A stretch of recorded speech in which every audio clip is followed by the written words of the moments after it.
In March of 2025, BYD confirmed something automakers had avoided for decades. Their newest sedan's battery is not bolted underneath the car, it is built into the frame. Let me tell you what that means in plain English. The battery is not extra weight below you, it is the floor and walls holding the car together. Because of that, this car charges from 10% to 70% in 5 minutes. You heard that right. Roughly 250 miles of range, added faster than you can eat a sandwich. And that is just the beginning, because charging speed is not the most important part of this design. If a car with no battery box sounds impossible, hit a quick like and subscribe so you do not miss the next one, because by the end of this video you will understand why every electric car may be built around the wrong idea. For more than a decade, nearly every electric vehicle built anywhere has followed the same unspoken rule. The battery lives in a sealed box, bolted underneath the floor, kept completely separate from the structure, holding the car together. Here's what most people get wrong about that design. They assume it exists because it is the best possible way to build an electric car. It exists because it was the safest way to build one back when nobody fully trusted the battery yet. Picture strapping a loaded backpack to the underside of a car and asking it to carry that weight everywhere, uphill, through every turn without ever setting it down. That is what a battery pack does in almost every electric vehicle on sale today. It adds hundreds of pounds that do nothing for the car's rigidity, nothing for its safety, nothing for how it handles. It just rides along, dead weight, with a job that has nothing to do with holding the vehicle up.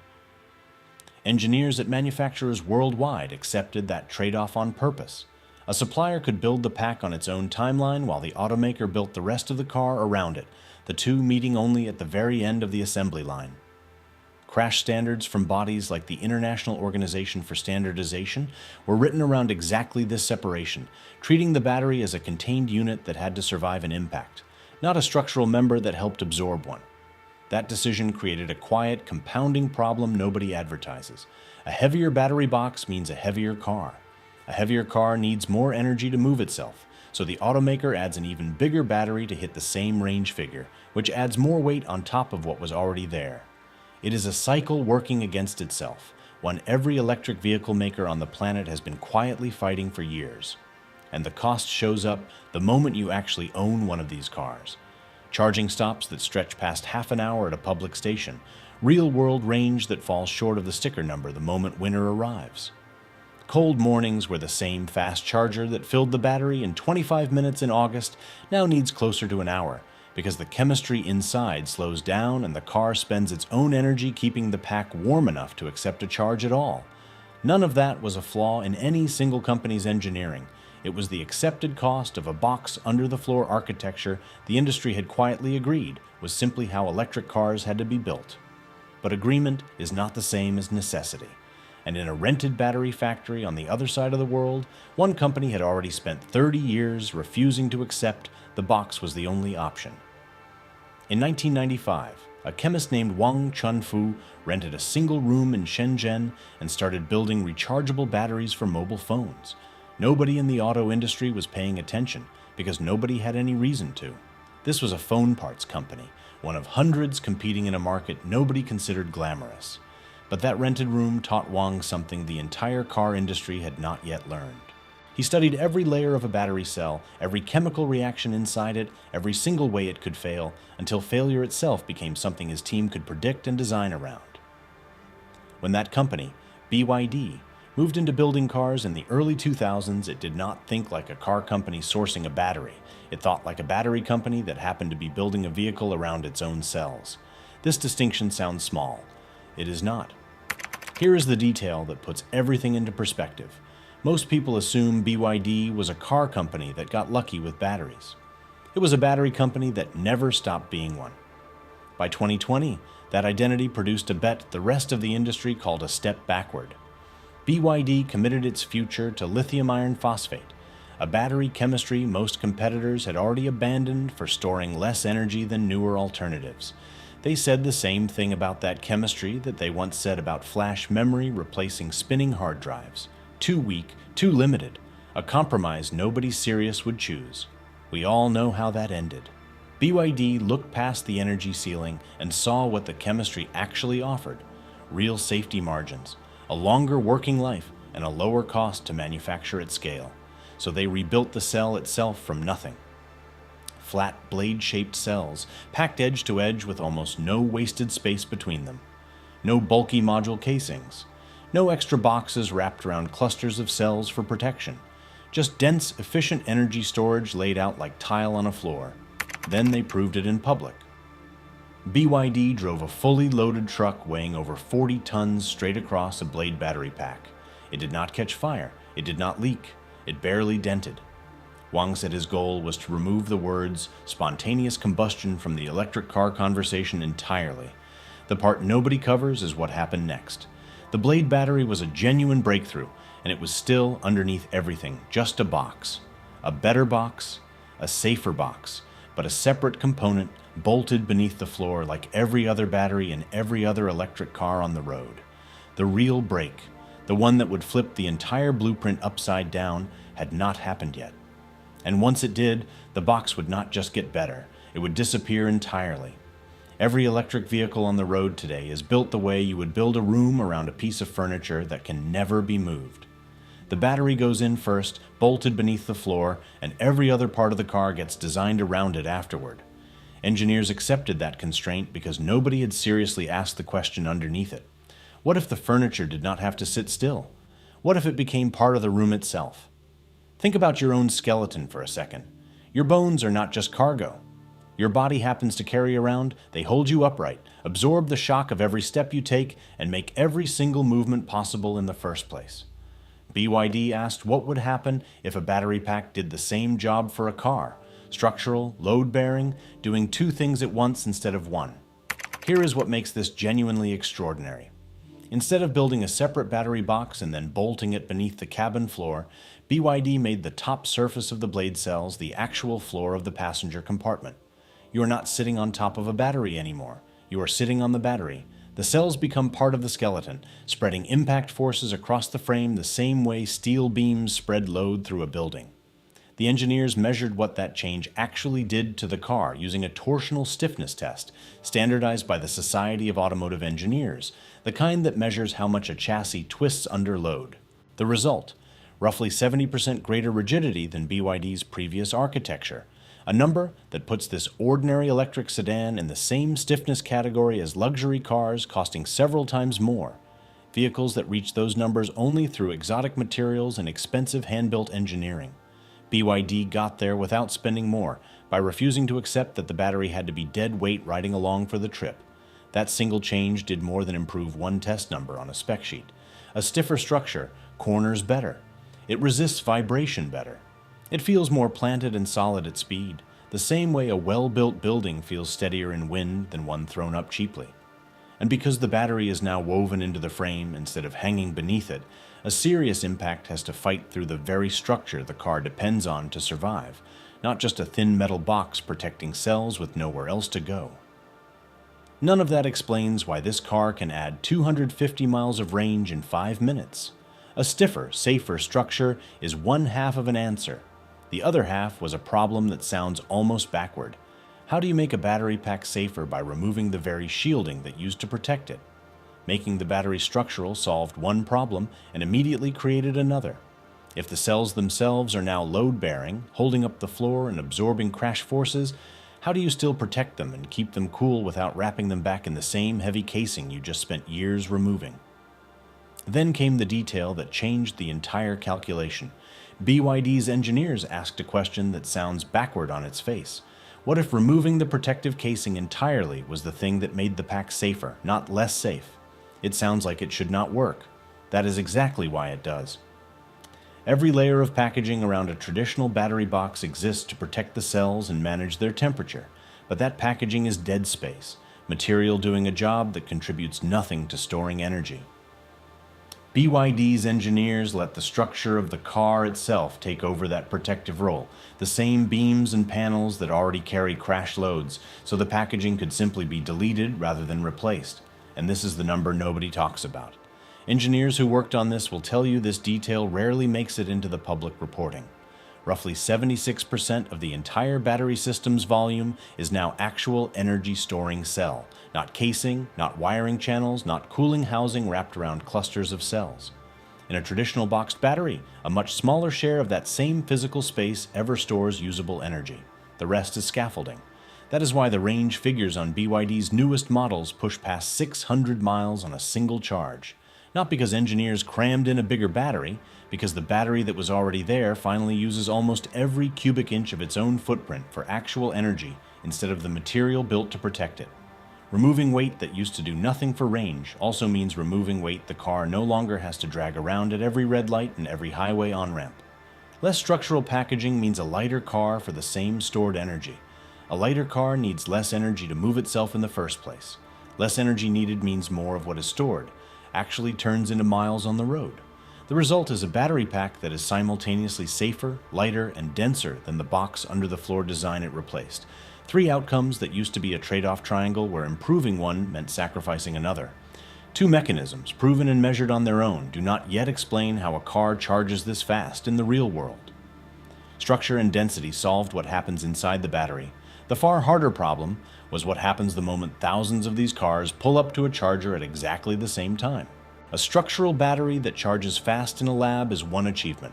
A structural battery that charges fast at a public station with thousands of other drivers pulling up at the same hour is an entirely different engineering problem. Here is where the story really begins. A charger powerful enough to fill a battery in 5 minutes needs roughly 1,500 kilowatts of power, something like 40 times what a typical home charger delivers.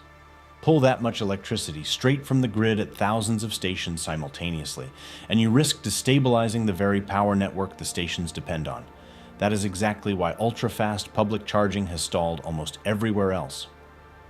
Most fast chargers draw directly from the grid in real time, which means their maximum speed is limited by how much the local grid can safely hand over in that instant, especially during peak hours when everyone else is also drawing power. BYD solved it the way a routing system stages resources before demand ever arrives, positioning capacity ahead of time instead of scrambling to find it the moment it is needed. Each flash charging station carries its own on-site energy storage, drawing power from the grid slowly and steadily across the entire day at a pace the grid handles without strain. When your car pulls up, the station releases everything it has already stockpiled at full speed, without ever spiking demand on the grid itself. Engineers who worked on the rollout will tell you the station count rarely makes it into the headlines, but it is the real story. BYD had already built more than 4,000 of these stations. More flash charging infrastructure than most countries have built across their entire fast charging networks, combined, before the technology was even available to the public.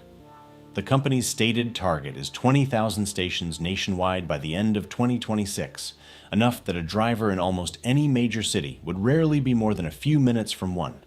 This solves a problem that has quietly killed charging networks for years. The chicken and egg trap where nobody builds stations because there are not enough cars to use them, and nobody buys the cars because there is nowhere to charge them fast enough to matter. BYD sidestepped that trap entirely by building both sides of the equation in parallel, instead of waiting for one side to prove itself before committing to the other. A car, a battery, and a network, engineered together instead of bolted together after the fact, is the combination that produces a number worth putting on a stage. And in March of 2025, BYD did exactly that.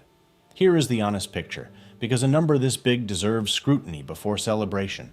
At that March reveal, BYD confirmed the figure using a charger delivering roughly 1,500 kilowatts of power, 10% to 70% charge in 5 minutes flat.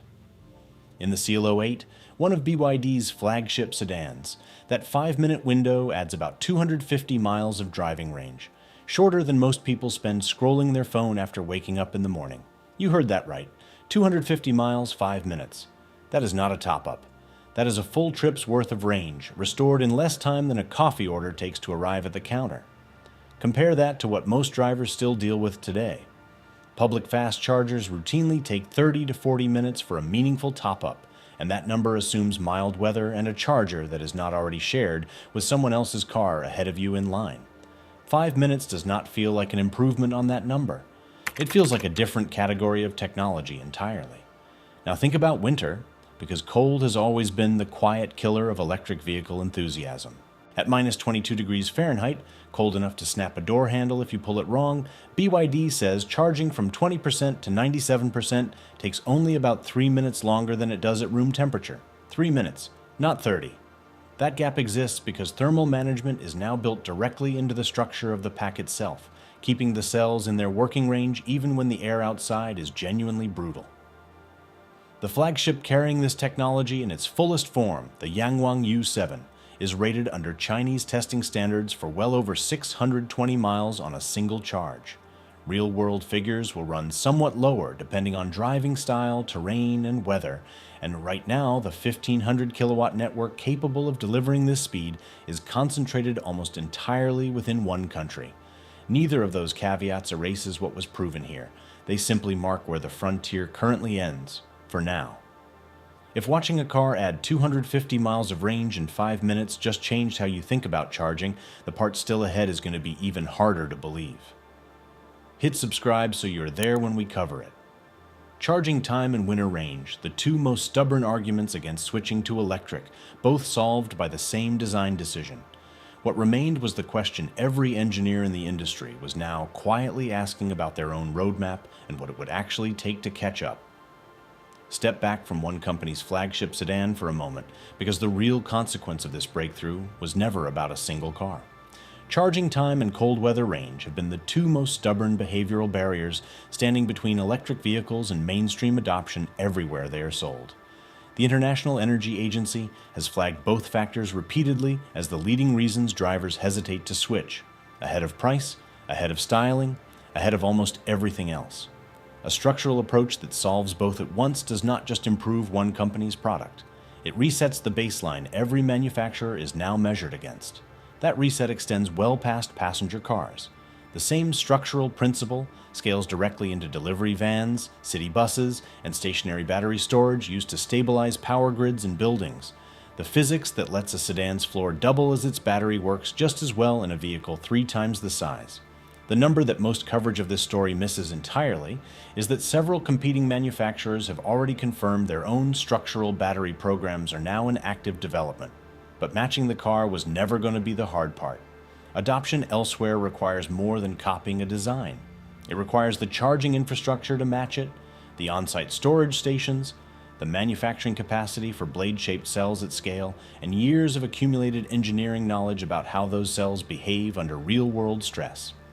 Similar skepticism once met monocoque construction in aviation during the 1930s, dismissed by traditionalists as too fragile to bear real structural loads. Within roughly 2 decades, it became the standard method for nearly every commercial aircraft built anywhere in the world.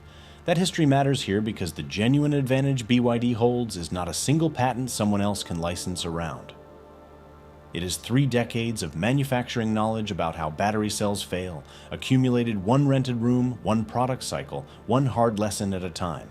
That kind of institutional knowledge is far harder to copy than any drawing on a page, and it is the real reason competitors are years behind rather than months.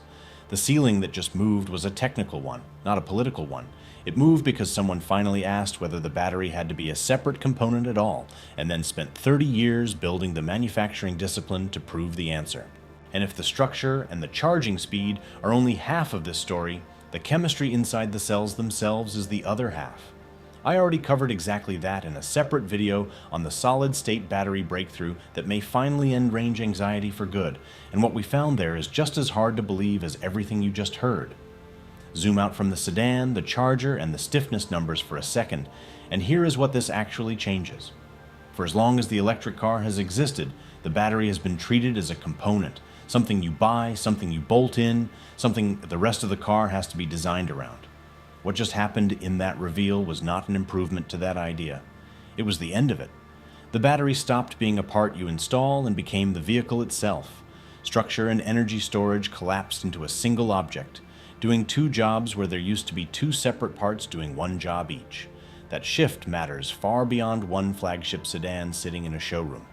Every industry built around storing energy in a box, from trucking to aviation to the buildings that hold power grids steady overnight, is now looking at the same question BYD asked first.